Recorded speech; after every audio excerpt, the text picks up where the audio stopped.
Il vivaismo orticolo è un settore con una forte componente di tecnologia, molto specializzato. Noi ce ne occuperemo oggi, siamo in una serra, siamo in territorio bolognese, nel comune di Castelmaggiore, e ci sta ospitando il signor Valerio Chiarini, che è titolare di questa azienda da parecchi anni. Buongiorno signor Chiarini.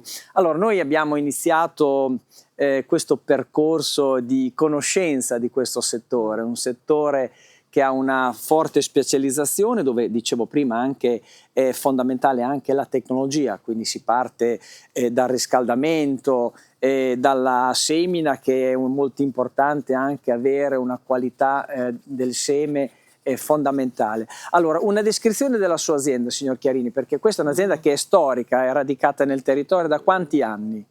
Dal 91, nel 91 ho cessato l'attività in un vivaio come questo, molto più grande, e mi sono messo in proprio, ho iniziato a produrre piantine per conto mio, piano piano, con enormi sacrifici, e siamo arrivati adesso. Insomma, quante piantine producete annualmente qua a Chiarini? Ma in media dai 6-7 milioni all'anno. Beh, insomma, è un volume molto importante. Ma sì, è abbastanza importante per un'aziendina piccola come la nostra, però che cerchiamo di fare della qualità il nostro fiore all'occhiello. Questa è un'azienda che ha quante serre in termini di superficie avete qua? Perché comunque per fare tante piantine occorre anche una struttura protetta altrettanto grande. Sono 7 serre, di cui 2 che sono più grandi di queste. Sono quasi 2 volte queste. Quindi in circa in metri parliamo di quanto? 6-7 mila metri quadrati.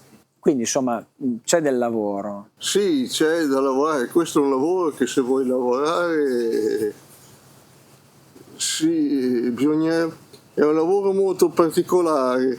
Quando fai una cosa devi fermarti un attimo a pensare a quello che hai fatto, se l'hai fatto bene, mai fidarsi neanche di se stessi.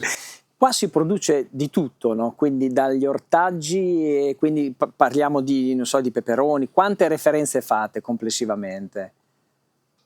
Quante varietà, quante specie?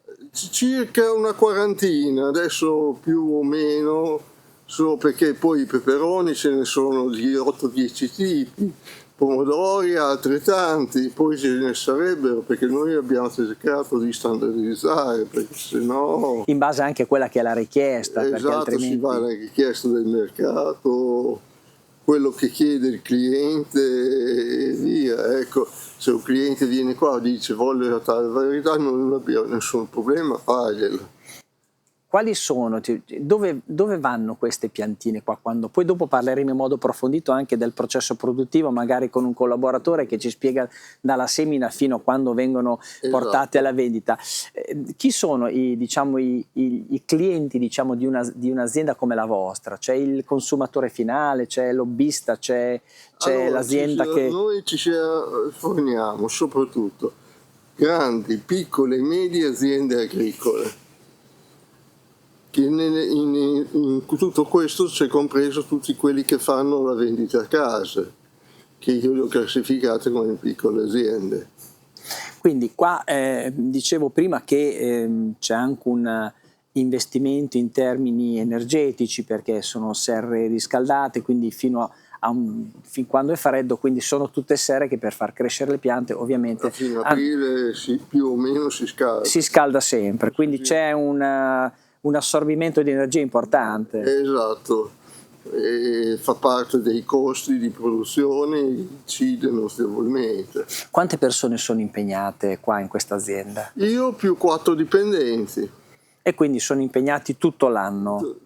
Tutto l'anno, fino a ottobre. Fino a ottobre. Quindi l'attività, diciamo, piena inizia da quando, signor Chiarini? Da adesso, ed è uno stop and go fino a settembre, poi ottobre un po' scema, cala. Per poi iniziare a fine anno, primi dell'anno successivo. Sì, inizio dell'anno, fra Natale e Capodanno, ecco.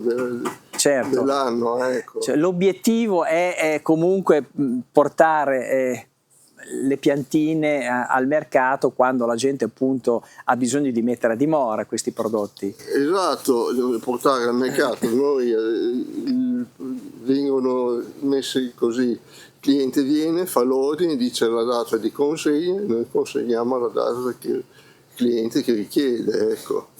Come è cambiato questo settore specifico del vivaismo orticolo negli ultimi anni? Qual è stata l'evoluzione? In termini tecnologici sicuramente c'è stata un'evoluzione importante, no? Però anche come in generale, che cos'è che è cambiato rispetto a 30 anni fa? Ultimamente ci sono aziende ben strutturate, con esperienza, poi ci sono delle nuove aziende, soprattutto quelle più piccole, che l'esperienza manca. Ed è difficile rapportarsi perché appena che c'è un piccolo inghippo questi vengono e dicono qui è successo ci sono dei problemi, invece i problemi non stanno a monte. Cioè è una questione di conoscenza, del prodotto, di come portarlo a maturazione. Abbiamo un momento di transizione secondo me.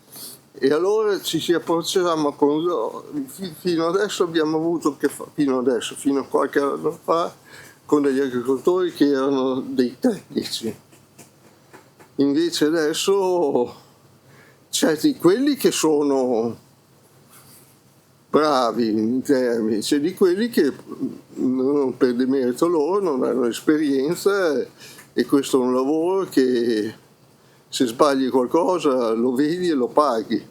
Insomma, si rischia di mandare così in malora una produzione. Sì, basta sbagliare una concimazione, basta sbagliare le perché di trapianto, sesti di impianto. Insomma, c'è dietro comunque, occorre una base, una componente professionale molto importante, insomma, per portare a termine questo lavoro. Adesso, come ripeto, ci sono aziende che sono molto avanzate in questo, c'è delle aziende che sono alle prime armi e bisogna supportare.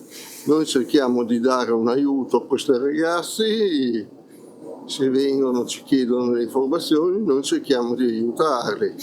Senta Chiarina, allora qua ci sono diciamo le componenti principali in questa attività sono il seme che voi comprate, vi approvvigionate insomma dai sementieri e poi c'è il substrato che è la torba, che è fondamentale questa perché comunque tutte queste piante crescono su un substrato che torba sostanzialmente. Sì, però guardi che è fondamentale anche il seme, sono paritetici.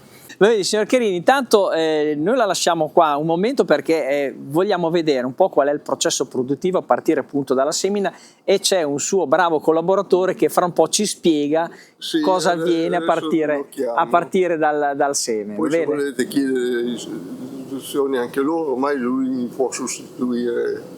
Benissimo. Bene? Bene, l'andiamo a trovare subito. Sì, adesso lo chiamo.